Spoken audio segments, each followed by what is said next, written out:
संगीत और नृत्य भारत की आत्मा में रचे बसे हैं। कहते हैं कि संगीत और नृत्य के बिना मानव का जीवन पशु के समान है। भारत में संगीत और नृत्य की अनेक विधाएं प्रचलित हैं। भारत की मिट्टी में रचे बसे लोकगीत लोक नृत्य हैं, तो शास्त्रीय संगीत और शास्त्रीय नृत्य जैसी विशिष्ट विधाएं भी हैं। डीडी दस्तावेज में हम आपको लोकगीत लोक नृत्य से लेकर शास्त्रीय नृत्य से जुड़ी कई कड़ियां दिखा चुके हैं। आज भी डीडी दस्तावेज में हम भारतीय शास्त्रीय नृत्य की बात करेंगे। बात कथक नृत्य की होगी। कथक का शाब्दिक अर्थ है कथा कहना। यह नृत्य मुख्य रूप से उत्तरी भारत में किया जाता है। कहा जाता है कि 15वीं और 16वीं शताब्दी में भक्ति आंदोलन के प्रसार के साथ कथक नृत्य एक विशिष्ट विधा के रूप में विकसित हुआ। यूं तो देश विदेश में कथक नृत्य की साधना करने वाले अनेक कलाकार हैं, लेकिन आज का डीडी दस्तावेज समर्पित है शास्त्रीय नृत्य को समर्पित एक महान कलाकार, विराट व्यक्तित्व के स्वामी पंडित बिरजू महाराज को। नमस्कार, मैं हूं अशोक श्रीवास्तव और आप देख रहे हैं डीडी दस्तावेज।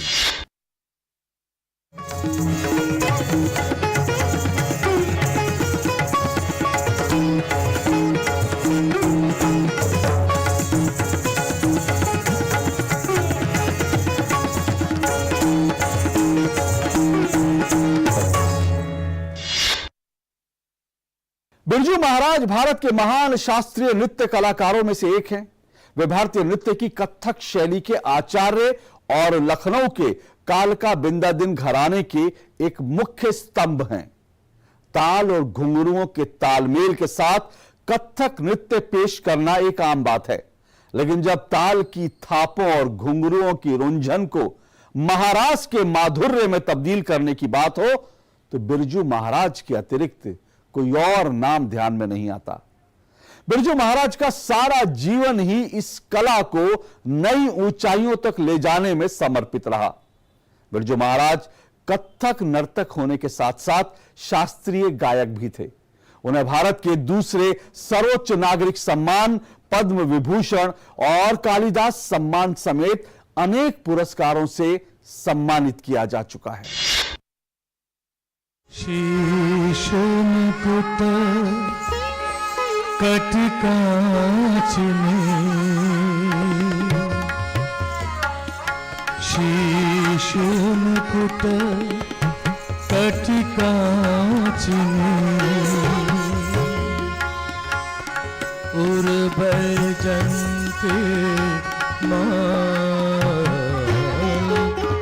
उर्वरजंते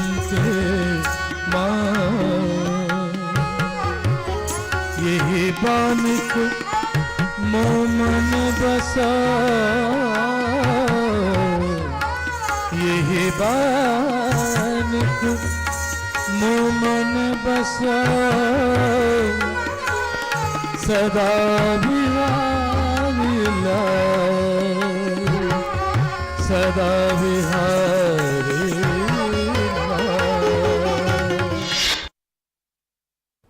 कथक सम्राट बिरजू महाराज का जन्म 4 फरवरी 1938 को लखनऊ उत्तर प्रदेश के कालका बिंदादिन घराने में हुआ था। इनके पिता का नाम जगन्नाथ महाराज था, जो लखनऊ घराने से थे और अच्छन महाराज के नाम से जाने जाते थे। बिरजू महाराज के पिता और गुरु अच्छन महाराज, चाचा शंभू महाराज और लच्छू महाराज भी प्रसिद्ध कथक नर्तक थे। अच्छन महाराज की गोद में महज 3 वर्ष की आयु में ही बिरजू महाराज की प्रतिभा जो है वो दिखने लगी थी। इसी को देखते हुए पिता ने बचपन से ही अपने यशस्वी पुत्र को कला की दीक्षा देनी शुरू की। किंतु बालक बिरजू जब 9 वर्ष के थे तभी पिता की मृत्यु हो गई। उसके बाद बालक बिरजू के चाचा सुप्रसिद्ध आचार्य शंभू और आचार्य लच्छू महाराज ने उन्हें प्रशिक्षित किया।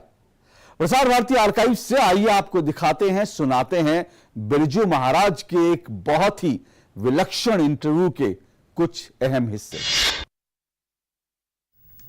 ये पूरा परिवार जो है कथक की सेवा में रहा है और विलेज से जो लेके और दुनिया भर के जिम्मेदारों के यहाँ गांव-गांव में ख़ास करके 7 पुश्तें बीत गई, मैं 7वां हूँ और मेरा बेटा 8वां है और पोती हमारी 9वीं हो गई, वो भी कर रही हैं।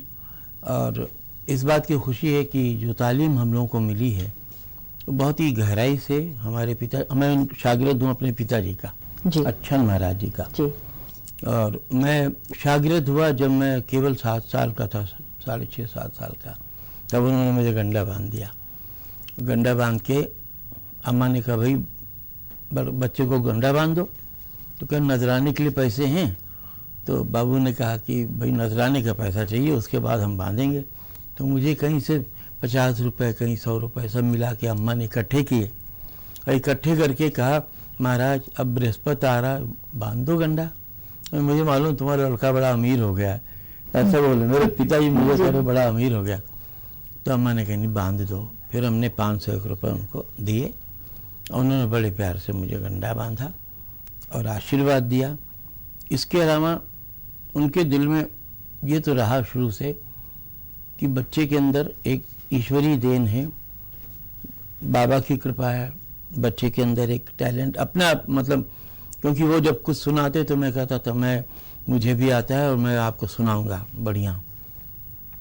कुछ कंपोजिशन मुश्किल वाली भी जब रात को सुने, कहें अम्मा कहें कि सुन लो भाई तुम्हारा लड़का ही है, तो मैं खुश होके जब बोलूँ तो कहें अरे भाई बीवी ये तो मेरा बाप पैदा हुआ।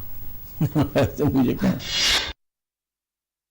कथक सम्राट बिरजू महाराज जी जब उनका जन्म हुआ था तब इनका नाम बृजमोहन कैसे पड़ा, इसके पीछे भी एक अनूठी कहानी है। इनके परिवार वाले इन्हें प्यार से बिरजू नाम से पुकारते थे, जिसके कारण आगे चलकर ये बिरजू महाराज के नाम से प्रचलित हुए। अपने दूरदर्शन के एक साक्षात्कार में बिरजू महाराज ने खुद ही बताया कि उनका नाम दरअसल बृजमोहन मिश्र कैसे और क्यों रखा गया। इसे पूरा नाम मेरा बृजमोहन नाथ मिश्रा है, बृजमोहन नाथ मिश्रा। कारण हुआ अस्पताल में पैदा हुए हम, लफरीन हॉस्पिटल लखनऊ, इसमें सब लड़कियां हुई, मैं लड़का हो गया। तो सब नेबर जो थे उन्होंने कहा भाई इनका नाम तो रखना चाहिए ब्रिज के मोहन, और तो गोपियां हैं जी, केवल यही लड़का है, तो इसका नाम ब्रिज के मोहन रख दो, तो बृजमोहन नाथ मिश्रा। आपने कहा कि आपका नाम कृष्ण जी के नाम से इन्फ्लुएंस्ड है। हाँ। तो मैं आपसे ये पूछना चाहती हूँ, तो आप तो जिंदगी भर कृष्ण जी की पूजा ही करते रहे? हाँ, क्योंकि कथक डांस तो पूरा कृष्ण। बिल्कुल, हमारे बाबा की इष्ट देव कृष्ण, मेरे भी इष्ट देव कृष्ण हैं जी, और बहुत सहज हैं। असल में राम तो राजा हो गए, शिव जी अपना तपस्या करते रहे, पर गोपियों के साथ खेलने वाला जो एक ही था। महाराज जी आपकी जिंदगी के साथ तो बहुत इंटरेस्टिंग एनेक्डोट्स जुड़े हुए हैं, गंडाबंदी के बारे में, जन्म के बारे में। तो दिल्ली आने का आप कुछ हमें बताइए इंटरेस्टिंग। आप सीखने आए थे, सिखाने आए थे? असल में बाबू हमारे संगीत भारती में थे सन 46-47। उसके बाद यहाँ से वो चले गए, यहाँ झगड़ा लड़ाई की वजह से। कुछ अरसे के बाद कपिला दीदी गई वहाँ लखनऊ, अम्मा से पूछा लड़के ने कुछ सीखा? तो भाई जो महाराज ने, बाबू ने हमारी तालीम दी है वो उनको, उनकी जगह में आपको ले चलते हैं कुछ दिन के लिए, अगर आपने बहुत अच्छी मेहनत कर दी तो फिर आप रुकेंगे दिल्ली। तो बस हम फिर हमको लेकर आई, और आए तो थे हम 6 महीने के लिए, लेकिन फिर मैं 4.5 साल में संगीत भारती में बड़ी मेहनत से हमने सिखाया और उस वक़्त काफ़ी लोगों को तैयार किया। बिरजू महाराज जी ने विभिन्न प्रकार की नृत्य नाटिकाओं जैसे गोवर्धन लीला, माखन चोरी, मालती माधव, कुमार संभव और फाग बहार इत्यादि की रचना की। इस महान शख्सियत ने गुरु की भूमिका में अपनी प्रतिभा को कई कलाकारों में अधिरोपित किया और नए कलाकारों को दुनिया के सामने लाकर उनसे परिचित करवाया। बड़े ही सुंदर तरीके से कथक को बिरजू महाराज ने समझाया है। वो कहते हैं कि कथक एक चित्र कथा है। कथक में दृश्यों का वर्णन कैसे होता है, बिरजू महाराज ने इस अनूठी विद्या को, कला को साझा किया। कृतकथे तगन धाकृतकथा कृतकथे तगन। अब ये पखावा जो धाकृतकथा पखावा ढेता गद गद गद गिन था किट किट केड़े नग देता मजीरा आ गया। मंजीरा किट किट केड़े नग देता धुम केड़ता कथूंगा नाच तथो किट तक गदगिन। फिर से धगे के धागे दिगे नाना नाना नाना नगाड़ा नगाड़ा आ गया। यस कृतकथे क्रांदा कृतकथे क्रांदा। तो ये तमाम इंस्ट्रूमेंट्स के बोलों का कॉम्बिनेशन आया। कथक में कुछ बहुत इंटरेस्टिंग डिजाइन्स बनते हैं लय के साथ और मात्राओं के साथ, जिसे हम यति कहते हैं। ठीक है, तो थोड़ा सा एक्सप्लेन करिए। गौपुच्छी, पिपलिका। जी हाँ, ये 5 यतियां हैं और मैं तो समझता हूँ कि पूरा आर्किटेक्ट जितना दुनिया में है आजकल तो समायति पे बना हुआ है। सीधा यूं काटो सीधा यूं जोड़ो, सारे फ्लैट्स वैसे बन गए। जी बिल्कुल। एक जमाने में पुराने आर्किटेक्ट में जितने वो मेहराबें उठती थी तो कहते थे ये जो है स्रोतगता है, ऊपर से यूं आती नीचे चली जाती, चौड़ी हो जाती है। जी पिपीले का अपना रेडियो स्टेशन भी थोड़ा सा घूमा हुआ ऐसे ही है। जी। ये चीटी होती ना, चीटी हाँ। 2 कृतगा धेट धेट धागे तीट तगन धिकिट तगन धिकिट तक दगन तक दान धा दगन धागे दा तीट दा।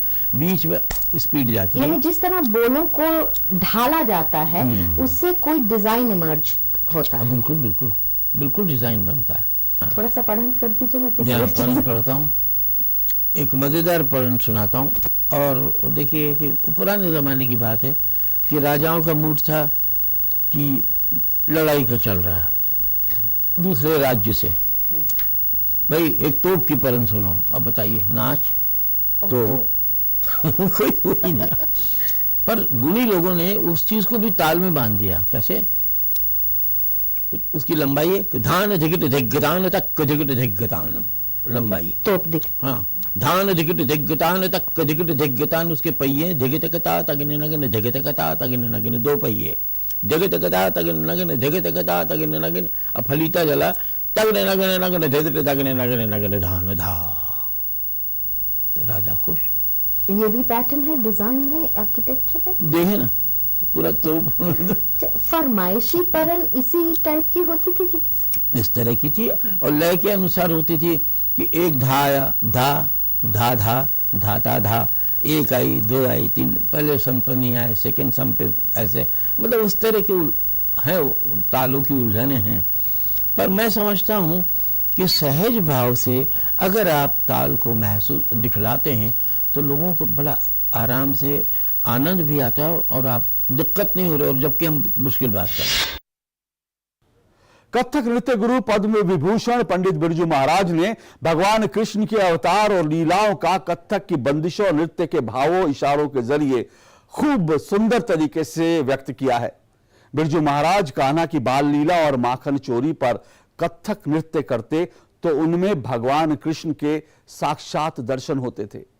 नायक और नायिका दोनों के भाव पक्षों को बहुत प्रबल तरीके से रखना शायद ही किसी अन्य कलाकार के बस की बात होगी। भगवान श्री कृष्ण की बाल लीला में माखन चोरी की घटना पर मूक अभिनय करना एक बेहद मुश्किल काम है, जो पंडित बिरजू जी महाराज ने बखूबी करके दिखाया है। आप भी देखिए। वो मूक अभिनय, जिसे मूक अभिनय कहना चाहिए कि उसमें शब्द तो नहीं है, पर पूरी कहानी जो है अपने आप आपने कह दिया। अब हम जैसे हम माखन चोरी करते हैं, हम माखन चोरी यशोदा और कृष्णा, बस इतना बोलने के बाद आपको समझ में आ जाएगा हम क्या कौन सा भाव कर रहे हैं। तो दिखने लगता है कि हमने कब यशोदा किया, कल हम जब हमने कहा कि चुपके से कृष्ण आया, और हमने कृष्ण की बालपन की बात की है, हमारी उम्र नहीं। और जैसे हम दिखाते हैं कि कृष्णा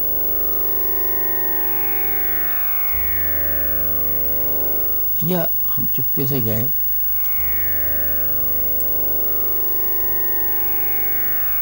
रोका,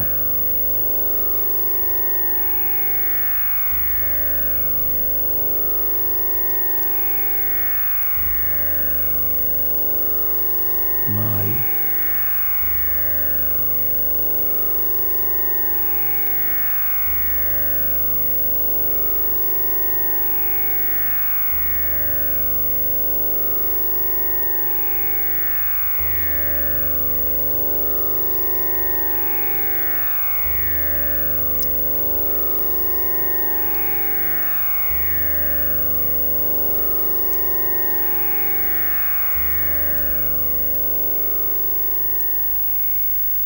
आपने जेंडर को पार किया।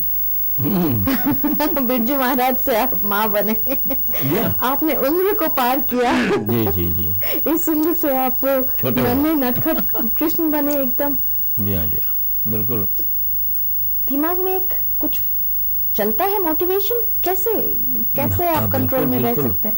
नहीं, पूरी छवि जो है ना, पूरी छवि को हम उस चित्र को मन में बसा के फिर मन के उससे फिर यहाँ से उसको सबको भेज देते हैं कि अब तुम आ गए हो, अब तुम मेरी आंखों से सामने आओ, मेरे हाथों में बसो, मेरी उंगलियों में आओ और वहां से उड़ो। और वहां से चलो। तो देखा आपने कैसे कथक सम्राट पंडित बिरजू जी महाराज ने भगवान श्री कृष्ण की बात, लीला माखन चोरी की बातों को मूक होकर दर्शाया है। जैसे कि हमने आपको दिखाया, बताया कि बिरजू जी महाराज का पूरा नाम बृजमोहन है। साथ ही बिरजू जी महाराज खुद को कृष्ण का बड़ा उपासक बताते हैं। आप ये जानते ही हैं कि मथुरा और ब्रज की होली दुनिया भर में अपनी अनोखी छटा, प्रेम और परंपराओं के लिए जानी जाती है। वहां रंगों की होली बाद में खेली जाती है।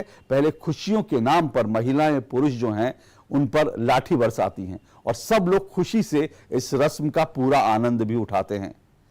प्रसार भारती आर्काइव से आइए आपको सुनवाते हैं पंडित बिरजू महाराज और उनके साथ गिरिजा देवी की जुगलबंदी। यह आपने कहीं नहीं देखी होगी और यह बहुत ही सुंदर जुगलबंदी है। देखिए, दो बड़े महान कलाकार, महान हस्तियां जब जुगलबंदी में होली के मौके पर रंग लगाने को कृष्ण और राधा के बीच का जब वर्णन करते हैं तो कितनी सुंदर तस्वीर उभर कर सामने आती है।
कथक के साथ साथ बिरजू महाराज को तबला, पखावज, नाल और सितार आदि वाद्य यंत्र में भी महारत हासिल थी। इसके साथ ही बिरजू महाराज एक अच्छे गायक, कवि और चित्रकार भी थे। उन्होंने कथक को बढ़ावा देने के लिए दिल्ली में नृत्य स्कूल कलाश्रम की स्थापना की, जहां कथक के अलावा इससे संबंधित विषयों पर शिक्षा दी जाती है।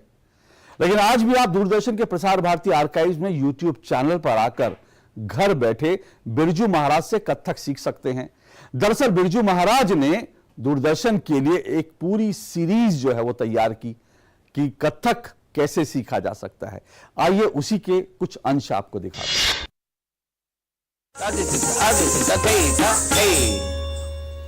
वाह वाह। अब देखिए, आपने कौन से मात्रे पर कौन सी चीज पे खत्म किया, नाम मालूम है आपको?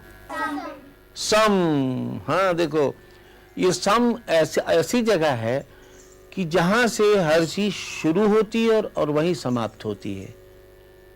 ठीक है ना? जन्म और मरण ये दोनों ही सम है, स्टार्ट और एंड, सम चलता है। सम से चलते जाते जाते जाते कई हिस्सों को पार करता हुआ लय 5वीं, 8वीं, 9वीं, 10वीं, 11वीं, 12वीं, 14वीं इतने बड़े सफर को पार करता हुआ कहाँ पहुंचता है? सम पर। पूरे हमारे गाने बजाने में चाहे सितार हो, चाहे सरोद हो, चाहे पखावज हो, चाहे तबला हो, ये सभी का लक्ष्य है कौन? सम। अगर वो सम ना होता तो ढूंढते रह जाते कि हम कहाँ जा रहे हैं, अंतहीन यात्रा होती, किनारा न मिलता। वो किनारा जो था वही तो पहुंचने की जगह थी।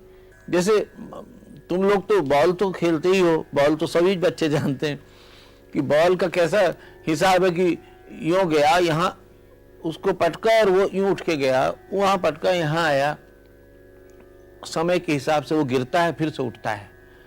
उसी तरह लय के बॉल को लेकर एक 3 ताल के फील्ड में, फील्ड यानी वो एक चौरस जगह है, हर चीज के लिए एक जगह होती है।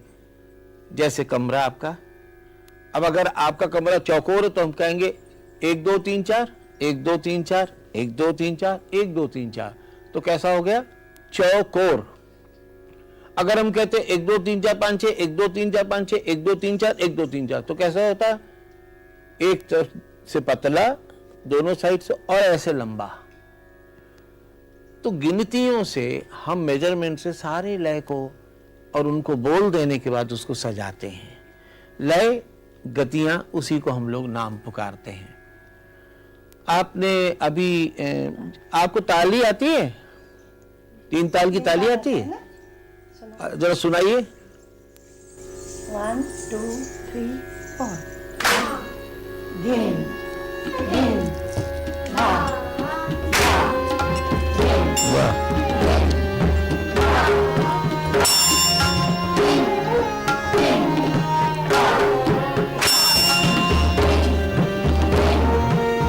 गिनती में 1 2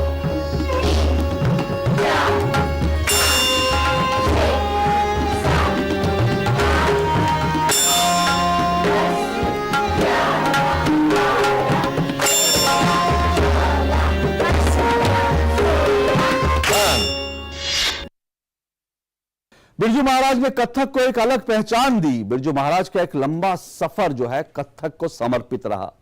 उन्होंने अपने लंबे सफर में कई प्रसिद्धियां बटोरी, कई सम्मान उन्हें मिले। उन्हें 1986 में पद्म विभूषण सम्मान मिला, संगीत नाट्य अकादमी और उसके बाद कालिदास सम्मान भी उनको मिला।